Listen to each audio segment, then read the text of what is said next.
आज मैं आप लोगों को पिछले क्लास में जो बताया गया था थ्योरी, उस पर आधारित आपको न्यूमेरिकल कैसे बनेगी उससे संबंधित मैं प्रश्न आप लोगों को आज इस क्लास में बताऊंगा। अब आप आइए, क्वेश्चन है समुच्चय के समानता पर आधारित। बराबर समुच्चय आप लोगों को मैंने पढ़ाया था, तो मैं प्रश्न दे रहा हूं और इसमें बताना है कि कौन कौन सा समुच्चय बराबर है और कौन सा समुच्चय बराबर नहीं है।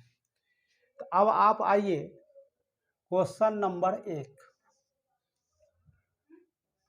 निम्न लिखित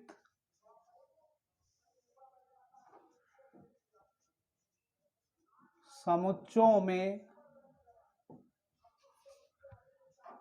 समान समुच्चय बताएं।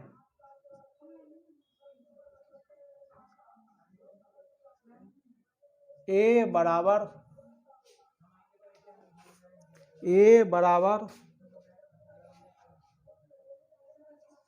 2, 4, 8, 12, B equal to 1, 2, 3, 4, C equal to 4, 8, 12, 14, D equal to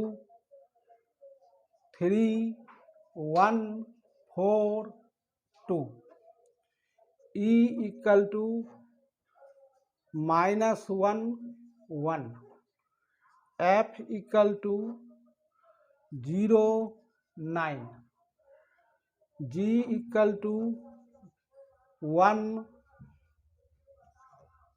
और -1, H equal to 0, 1। अब देखिए, आपके सामने कुछ समुच्चय लिखे गए हैं। अब इसमें बताना है कि कौन से समुच्चय समान हैं और कौन से समुच्चय समान नहीं है। तो समान समुच्चय का इक्वल सेट का परिभाषा बताया गया था कि दो समुच्चय जिसमें एक समुच्चय का प्रत्येक अवयव दूसरे समुच्चय का अवयव हो और दूसरे समुच्चय का भी प्रत्येक अवयव पहले समुच्चय का अवयव। तो उस आधार पर देखिए, जैसे ए है तो ए का अवयव है 2, 4, 8, 12। अब आप इसमें देखें कि 2, 4, 8, 12 वाला दूसरा समुच्चय कौन है। तो इसमें आप देख रहे हैं कि 2, 4, 8, 12 वाला दूसरा कोई भी समुच्चय नहीं है। इसका मतलब है कि ए इसमें किसी के भी बराबर नहीं है। अब आइए बी पर। तो बी का अवयव है 1, 2, 3, 4। अब देखिए 1, 2, 3, 4 किस सेट में है। तो वह आप देख रहे हैं कि डी एक सेट है जिसमें 3, 1, 4, 2 समुच्चय अवयव का क्रम बदला हुआ है, लेकिन अवयव सब वही है। तो यहाँ बी और डी में समान अवयव है।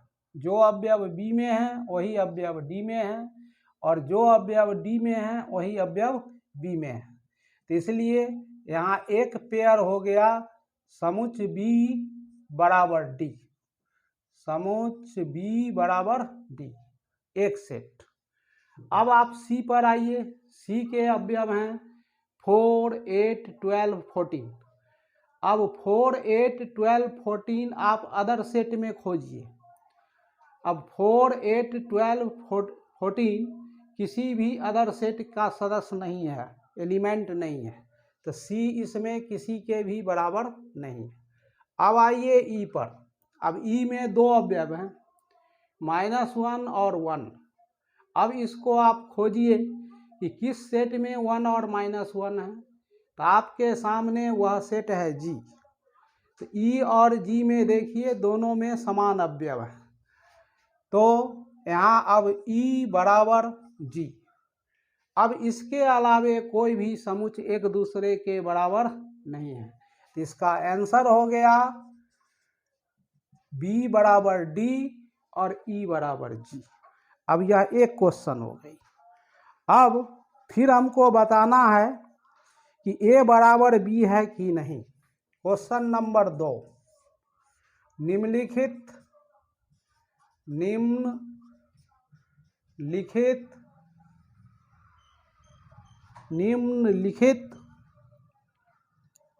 समुच्चयों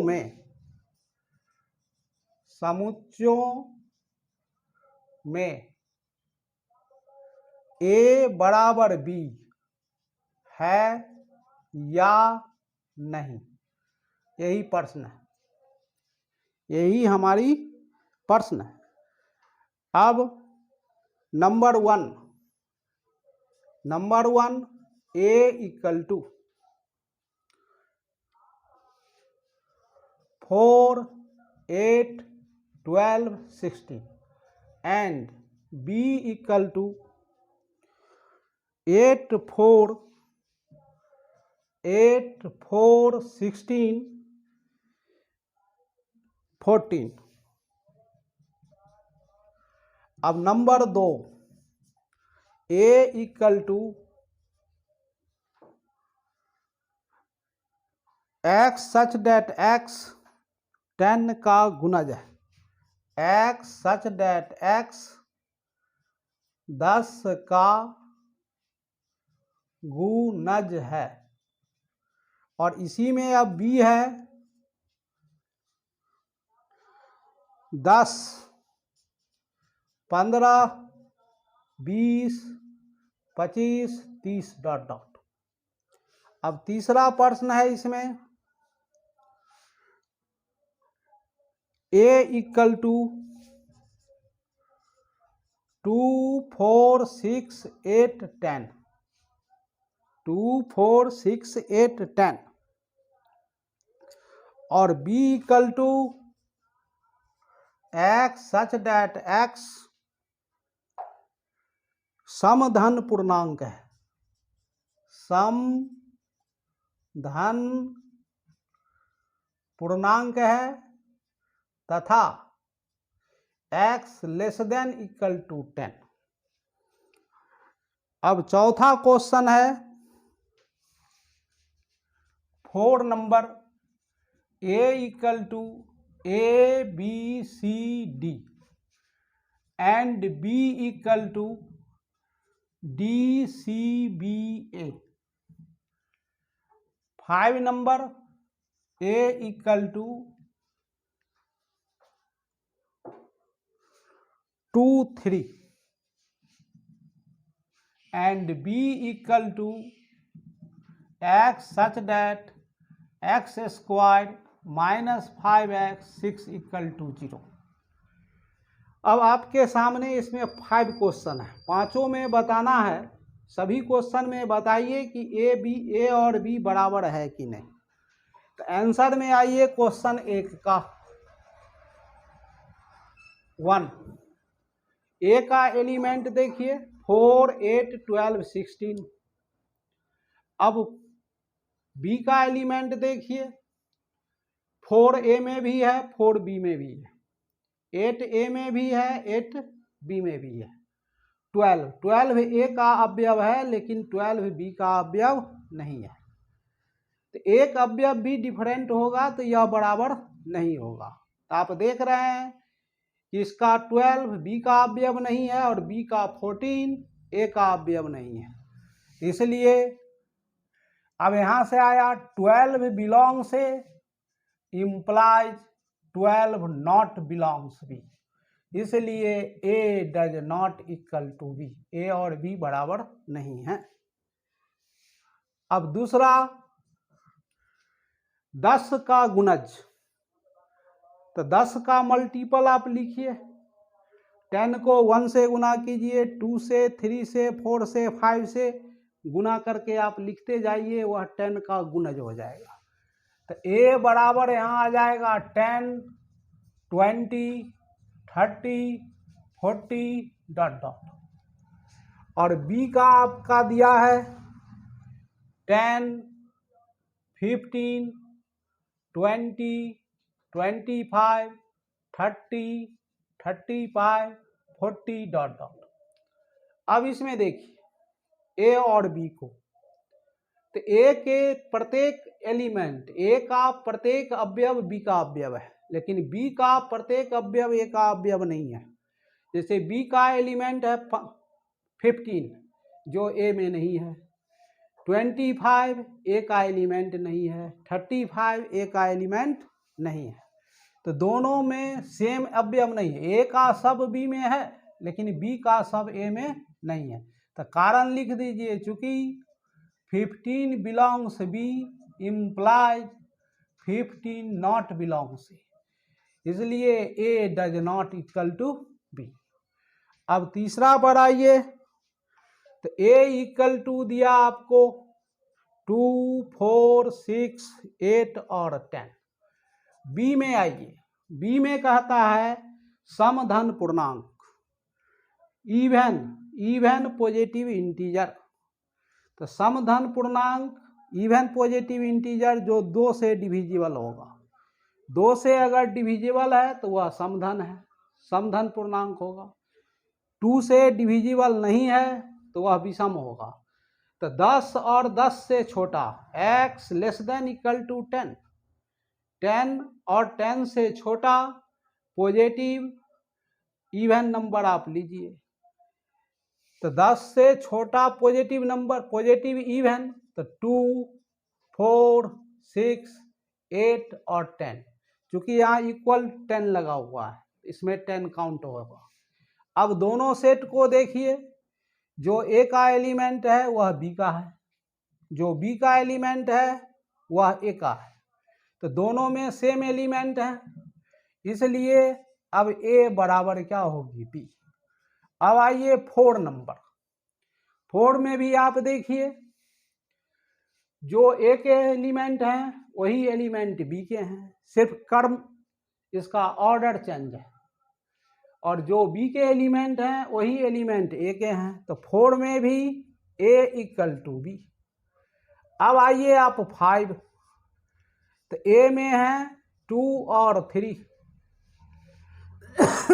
एंड बी में, अब इस इक्वेशन को आप सॉल्व कर दीजिए, x² - 5x + 6 = 0। अब इसको आप सॉल्व करें, तो पहले आप इस इक्वेशन को ही सॉल्व कर लें। तो देख लीजिए, x² - 5x + 6 0, इसका फैक्टोराइज कर दीजिए, -3x - 2x + 6 = 0। x कॉमन लीजिए, तो x = -3, 2 कॉमन लीजिए तो x - 3 = 0। अब x - 3, x - 2 = 0। अब दोनों का प्रोडक्ट 0 है, तो या तो x - 3 0 या x - 2 = 0। तो देयरफॉर x बराबर 3 और 2। अब b का भी ये इक्वेशन आप सॉल्व करते हैं, तो इसका आता है 2 और 3, तो ये आ गया 2, 3। तो इसलिए a = देयरफॉर a = b। अब तो 2 में 5 क्वेश्चन थे, इस 5 क्वेश्चन में फर्स्ट में a और b बराबर नहीं है, सेकंड में भी a और b इक्वल नहीं है, थर्ड में a b इक्वल है, 4 में भी इक्वल है, 5 में भी इक्वल है। क्वेश्चन नंबर 3, तो क्वेश्चन नंबर 3 में देखिए,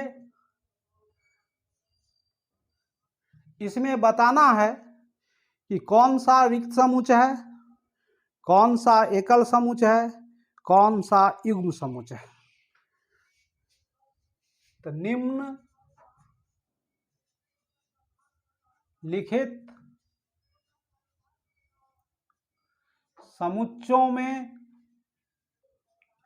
समुच्चयों में रिक्त, एकल तथा युग्म समुच्चय कौन है?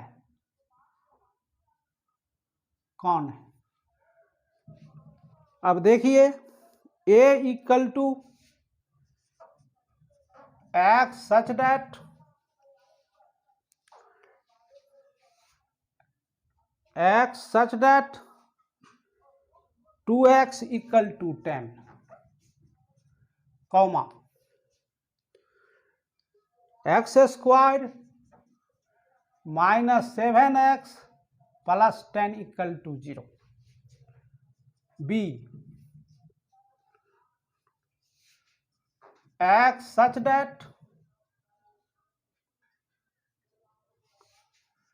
x cube minus 16x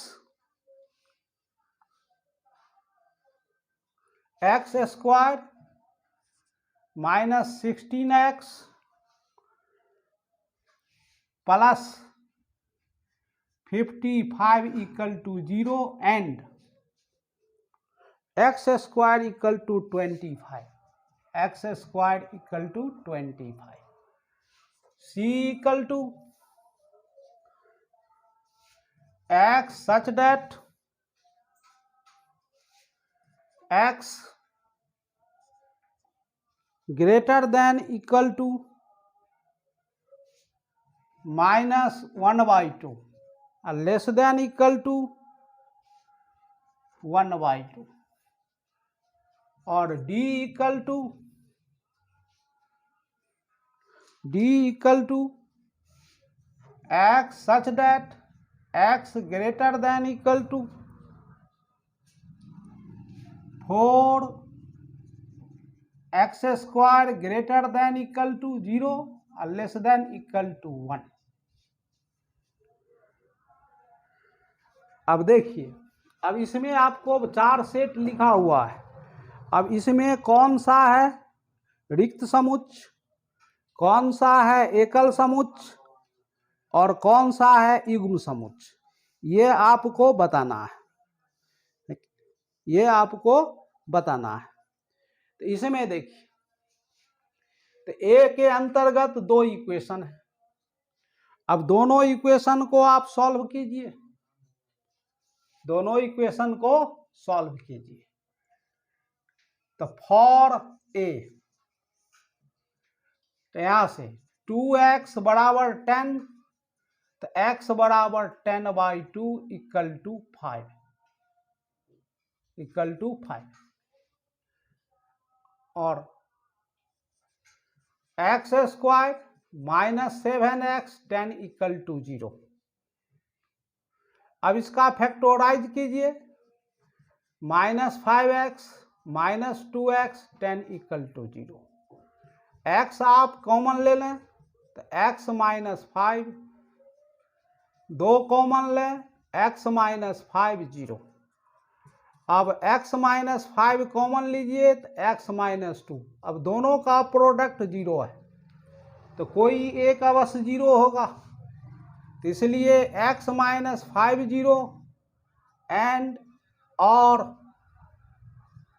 x minus 2 equal to 0, तो x इक्वल टू 5 और 2। तो अब देखिए, सेट ए निकल गया हमको, सेट ए, इसमें यहां से आया 5, यहां से आया 2 5, तो 5 ये दोनों जगह कॉमन है तो एक वैल्यू ही लिया जाएगा, तो 2 5।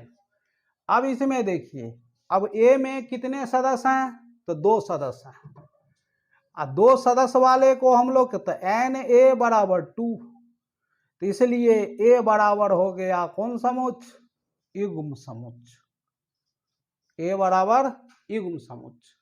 अब आप आइए for B, for B, B के लिए, तो इसमें भी देखिए 2 इक्वेशन है, x square minus 16x plus 55 0। अब इसको फैक्टोराइज कीजिए, तो 11x minus 5x 55 0। x common लीजिए, x माइनस 11 माइनस 5 कॉमन लीजिए, x माइनस 11। अब x माइनस 11 कॉमन लीजिए, x माइनस 5 इक्वल टू 0। तो यहाँ से अलग अलग जीरो कीजिएगा तो एक 5 आएगा, एक 11 आएगा। एंड दूसरा है एक्स स्क्वायर बराबर 25। तो x बराबर रूट अंडर 25 प्लस माइनस 5। एक इक्वेशन से दो वैल्यू आया 5 और 11, दूसरे से दो वैल्यू 5 और माइनस 5। अब यहाँ बीच में यूज हुआ है एंड। एंड है तो दोनों का कॉमन वैल्यू, दोनों इक्वेशन से जो कॉमन वैल्यू होगी उभयनिष्ठ मान। तो दोनों इक्वेशन में 5 उभयनिष्ठ है, 5 इसका भी हल है और 5 इसका भी सॉल्यूशन है। तो इसलिए तो यहाँ b बराबर, तो इसमें सिर्फ एक एलिमेंट आएगा 5। अब इसमें एक एलिमेंट है तो ये हो गया कौन समुच्च, एकल समुच्च। अब आइए c। तो c बराबर, तो -1/2 से 1/2, -1/2 से 1/2, x 1/2। और d को सॉल्व कीजिए। d के लिए तो d में देखिए 4x² less than equal to 1 greater than equal to 0, 4 से डिवाइड कीजिए तो x² less than equal to 1/4। इसको सॉल्व करेंगे तो x less than equal to 1/2 greater than equal to -1/2। तो d भी आ गया c के इक्वल, -1/2 1/2। तो यहाँ d c equal to d हो गई, c इक्वल टू d। जो c है वही d है, दोनों हो गया इक्वल सेट।